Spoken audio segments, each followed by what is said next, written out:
بے شک وہ حکمت والا ہے، خبردار ہے۔ جن لوگوں نے اپنی اولاد کو بے وقوفی سے، ناسمجھی سے قتل کیا اور اللہ پر افترا کر کے اس کی عطا فرمائی ہوئی روزی کو حرام ٹھہرایا، وہ گھاٹے میں پڑ گئے۔ وہ بلا شبہ گمراہ ہیں اور ہدایت یافتہ نہیں ہیں۔ اور اللہ ہی تو ہے جس نے باغ پیدا کیے، چھتریوں پر چڑھائے ہوئے بھی اور جو چھتریوں پر نہیں چڑھائے ہوئے وہ بھی، اور کھجور اور کھیتی جن کے طرح طرح کے پھل ہوتے ہیں، اور زیتون اور انار جو بعض باتوں میں ایک دوسرے سے ملتے جلتے ہیں اور بعض باتوں میں نہیں بھی ملتے۔ جب یہ چیزیں پھلیں تو ان کے پھل کھاؤ، اور جس دن پھل توڑو اور کھیتی کاٹو تو اس کا حق بھی اس میں سے ادا کرو، اور بیجا نہ اڑانا کہ اللہ بیجا اڑانے والوں کو دوست نہیں رکھتا۔ اور مویشیوں میں بوجھ اٹھانے والے یعنی بڑے بڑے بھی پیدا کیے، اور زمین سے لگے ہوئے یعنی چھوٹے چھوٹے بھی۔ بس اللہ کا دیا ہوا رزق کھاؤ اور شیطان کے قدموں پر نہ چلو، وہ تمہارا کھلا دشمن ہے۔ یہ بڑے چھوٹے مویشی 8 قسم کے ہیں، 2 بھیڑوں میں سے اور 2 بکریوں میں سے، یعنی ایک نر اور ایک مادہ۔ اے پیغمبر ان سے پوچھو کہ اللہ نے دونوں کے نروں کو حرام کیا ہے یا دونوں کی ماداؤں کو، یا جو بچہ ماداؤں کے پیٹ میں ہے اسے؟ اگر سچے ہو تو مجھے سند سے بتاؤ۔ اور 2 اونٹوں میں سے اور 2 گایوں میں سے، ان کے بارے میں بھی ان سے پوچھو کہ اللہ نے دونوں کے نروں کو حرام کیا ہے یا دونوں کی ماداؤں کو، یا جو بچہ ماداؤں کے پیٹ میں ہے اس کو؟ بھلا جس وقت اللہ نے تم کو اس کا حکم دیا تھا تم اس وقت موجود تھے؟ اب اس شخص سے زیادہ کون ظالم ہے جو اللہ پر جھوٹ باندھے تاکہ بے جانے بوجھے لوگوں کو گمراہ کرے؟ کچھ شک نہیں کہ اللہ ظالم لوگوں کو ہدایت نہیں دیتا۔ کہو کہ جو احکام مجھ پر نازل ہوئے ہیں میں ان میں کوئی چیز جسے کھانے والا کھائے حرام نہیں پاتا، بجز اس کے کہ وہ مرا ہوا جانور ہو یا بہتا لہو یا سور کا گوشت، کہ یہ سب ناپاک ہیں، یا کوئی گناہ کی چیز ہو کہ اس پر اللہ کے سوا کسی اور کا نام لیا گیا ہو۔ اور اگر کوئی مجبور ہو جائے لیکن نہ تو نافرمانی کرے اور نہ حد سے باہر نکل جائے تو تمہارا پروردگار بخشنے والا ہے، مہربان ہے۔ اور یہودیوں پر ہم نے سب ناخن والے جانور حرام کر دیے تھے، اور گایوں اور بھیڑ بکریوں سے ان کی چربی ان پر حرام کر دی تھی، سوائے اس کے جو ان کی پیٹھ پر لگی ہو یا آنتوں میں لگی ہو یا ہڈی سے ملی ہو۔ یہ سزا ہم نے ان کو ان کی شرارت کے سبب دی تھی، اور ہم یقیناً سچ کہنے والے ہیں۔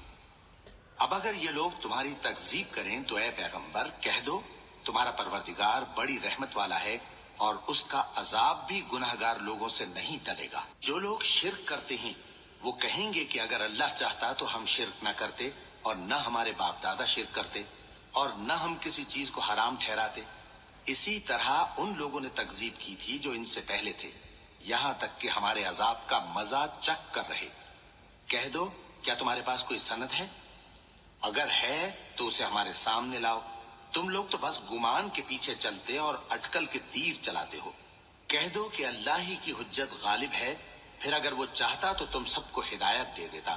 کہو کہ اپنے گواہوں کو لاؤ جو بتائیں کہ اللہ نے یہ چیزیں حرام کی ہیں، پھر اگر وہ آ کر گواہی دیں تو تم ان کے ساتھ گواہی نہ دینا، اور نہ ان کی خواہشوں کی پیروی کرنا جو ہماری آیتوں کو جھٹلاتے ہیں اور جو آخرت پر ایمان نہیں لاتے، اور بتوں کو اپنے پروردگار کے برابر ٹھہراتے ہیں۔ کہو کہ لوگو آؤ میں تمہیں وہ چیزیں پڑھ کر سناؤں جو تمہارے پروردگار نے تم پر حرام کر دی ہیں۔ ان کی نسبت اس نے اس طرح ارشاد فرمایا ہے کہ کسی چیز کو اللہ کا شریک نہ بنانا، اور ماں باپ سے بدسلوکی نہ کرنا بلکہ حسن سلوک کرتے رہنا، اور ناداری کے اندیشے سے اپنی اولاد کو قتل نہ کرنا، کیونکہ تم کو اور ان کو ہم ہی رزق دیتے ہیں۔ اور بے حیائی کے کام ظاہر ہوں یا پوشیدہ ان کے پاس نہ پھٹکنا، اور کسی شخص کو جس کے قتل کو اللہ نے حرام کر دیا ہے قتل نہ کرنا، مگر جائز طور پر یعنی جس کا شریعت حکم دے۔ ان باتوں کی وہ تمہیں تاکید کرتا ہے تاکہ تم سمجھو۔ اور یتیم کے مال کے پاس بھی نہ جانا مگر ایسے طریق سے کہ بہت ہی پسندیدہ ہو، یہاں تک کہ وہ جوانی کو پہنچ جائے، اور ناپ اور تول انصاف کے ساتھ پوری پوری کیا کرو۔ ہم کسی کو ذمہ دار نہیں بناتے مگر اس کی طاقت کے مطابق، اور جب کسی کی نسبت کوئی بات کہو تو انصاف سے کہو، گو کہ وہ تمہارا رشتہ دار ہی ہو۔ اور اللہ کے عہد کو پورا کرو، ان باتوں کا اللہ تمہیں حکم دیتا ہے تاکہ تم نصیحت قبول کرو، اور یہ کہ میرا سیدھا رستہ یہی ہے تو تم اسی پر چلنا، اور دوسرے رستوں پر نہ چلنا کہ ان پر چل کر اللہ کے رستے سے الگ ہو جاؤ گے۔ ان باتوں کا اللہ تمہیں حکم دیتا ہے تاکہ تم پرہیزگار بنو۔ ہاں، پھر سن لو کہ ہم نے موسیٰ کو کتاب عنایت کی تھی تاکہ ہم ان لوگوں پر جو نیکوکار ہیں نعمت پوری کر دیں، اور اس میں ہر چیز کا بیان ہے اور ہدایت ہے اور رحمت ہے، تاکہ ان کی امت کے لوگ اپنے پروردگار کے روبرو حاضر ہونے کا یقین کریں۔ اور اے کفر کرنے والو، یہ کتاب بھی ہم ہی نے اتاری ہے برکت والی، تو اس کی پیروی کرو اور اللہ سے ڈرو تاکہ تم پر مہربانی کی جائے۔ اور اس لیے اتاری ہے کہ تم یوں نہ کہو کہ ہم سے پہلے 2 ہی گروہوں پر کتابیں اتری ہیں اور ہم ان کے پڑھنے سے بے خبر تھے، یا یہ نہ کہو کہ اگر ہم پر بھی کتاب نازل ہوتی تو ہم ان لوگوں کی نسبت کہیں سیدھے رستے پر ہوتے۔ سو اب تو تمہارے پاس تمہارے پروردگار کی طرف سے دلیل اور ہدایت اور رحمت آ گئی ہے، تو اس سے بڑھ کر ظالم کون ہوگا جو اللہ کی آیتوں کی تکذیب کرے اور ان سے لوگوں کو پھیرے۔ جو لوگ ہماری آیتوں سے پھیرتے ہیں، اس پھیرنے کے سبب ہم ان کو برے عذاب کی سزا دیں گے۔ یہ اس کے سوا اور کس بات کے منتظر ہیں کہ ان کے پاس فرشتے آئیں یا خود تمہارا پروردگار آئے یا تمہارے پروردگار کی کوئی خاص نشانی آ جائے۔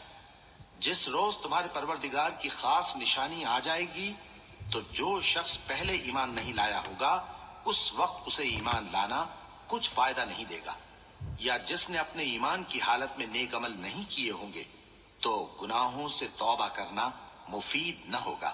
اے پیغمبر، ان سے کہہ دو کہ تم بھی انتظار کرو، ہم بھی انتظار کرتے ہیں۔ جن لوگوں نے اپنے دین کے حصے بکھرے کر لیے اور خود بھی کئی فرقے ہو گئے، ان سے تم کو کچھ کام نہیں، ان کا کام اللہ کے حوالے۔ پھر جو کچھ وہ کرتے رہے ہیں وہ ان کو سب بتائے گا۔ جو کوئی اللہ کے حضور نیکی لے کر آئے گا تو اس کو ویسی 10 نیکیاں ملیں گی، اور جو برائی لائے گا تو اسے سزا اس جیسی ہی ملے گی، اور ان پر ظلم نہیں کیا جائے گا۔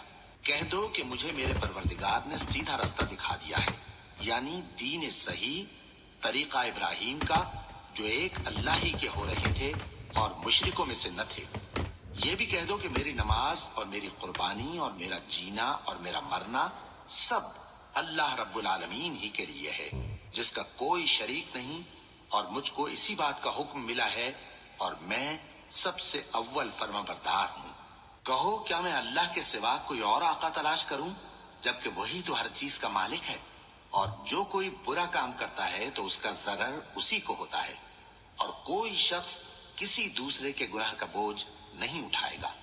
پھر تم سب کو اپنے پروردگار کی طرف لوٹ کر جانا ہے، تو جن باتوں میں تم اختلاف کیا کرتے تھے وہ تم کو بتائے گا، اور وہی تو ہے جس نے زمین میں تم کو اپنا نائب بنایا اور ایک کے دوسرے پر درجے بلند کیے، تاکہ جو کچھ اس نے تمہیں بخشا ہے اس میں تمہاری آزمائش کرے۔ بے شک تمہارا پروردگار جلد عذاب